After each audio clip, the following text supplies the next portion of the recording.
If you choose to pursue the path of self-development or to gain your potential through this path, then that can take a lifetime.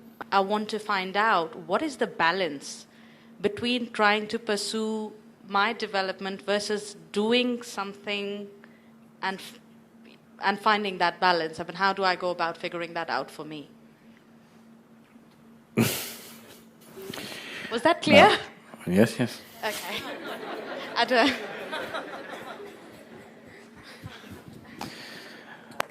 Now, when you talk about self-development, we are not talking about self-development here. Self cannot be developed. What you're referring to as self cannot be developed. It is not something that you can develop or you can put it down or anything. It's just that it's been lost. You have lost contact with it. So getting in touch with it, in case it takes a lifetime, in case, not necessarily in case it takes a lifetime, how much time do I give for that and how much time to do other things? What are the other things you do?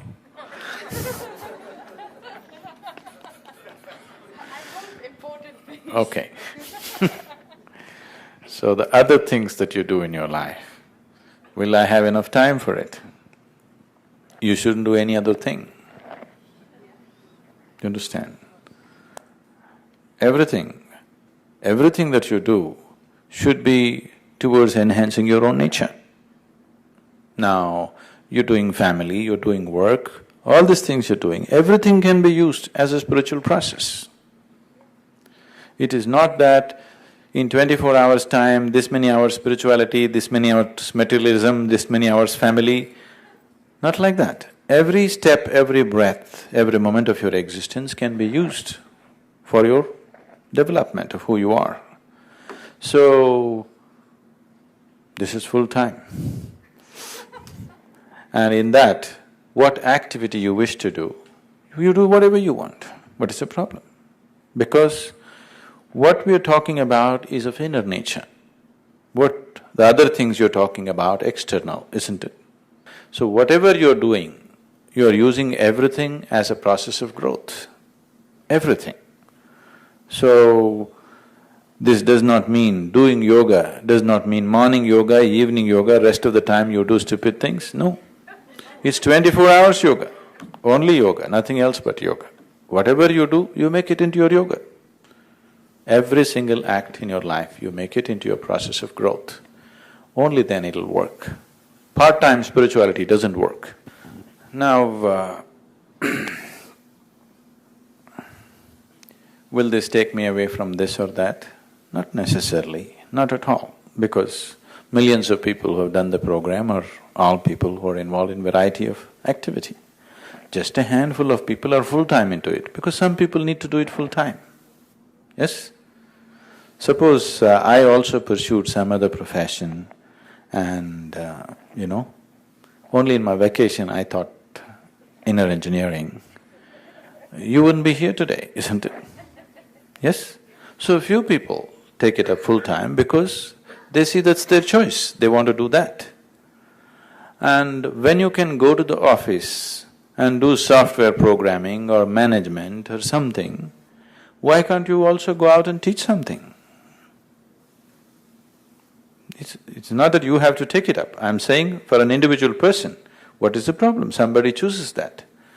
So, only thing is, only criteria that may be disturbing people is, they're not making money.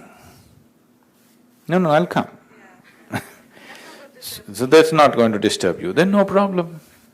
You're doing what you want to do. You either choose to go to this job or that job, isn't it? So, with Isha Yoga, if you come, instead of working 5 days a week, you'll end up working 7 days a week. That's the great change that you'll have, because you experience your whole life as a vacation. You learn to experience your work as vacation, then you're always on vacation. So, will this take me away from something? This doesn't take you away from anything, it enhances your life. But if you choose to get you… After some time you will retire from your job, isn't it? When you retire is a question of your choice, isn't it so? Somebody goes out fishing, somebody goes out meditating, somebody goes out dancing, somebody goes out drinking. It's individual choices they're making, isn't it? Right now, unfortunately, people like you, yes, who are… see, because most of you, I'm telling you, you're only first or second generation of educated people in your… this thing. So you're just thrilled about a few things that you have access to. If you are 10th, 15th generation of educated people in your family, you would have total disdain for education, doing well and all this nonsense, yes? Because you're only first, second generation of having access, you think that's everything. But your children won't think so, you will see this. Your children won't think so because right from their childhood they've seen all this nonsense and it doesn't mean much to them when they grow up, yes? So, what you choose is just individual choice, isn't it? Does doing this necessarily mean taking you away? Not at all. People always ask me, Sadhguru, what is the mission? So I jokingly tell them, my mission is to plant undercover yogis.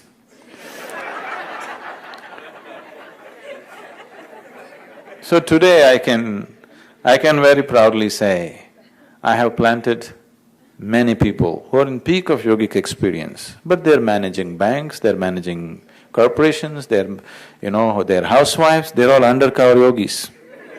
Understand? They're not dressed like yogis, they don't look like yogis, but they're all…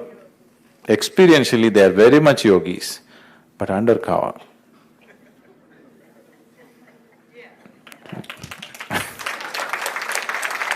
So, you want to be undercover yogi or overt?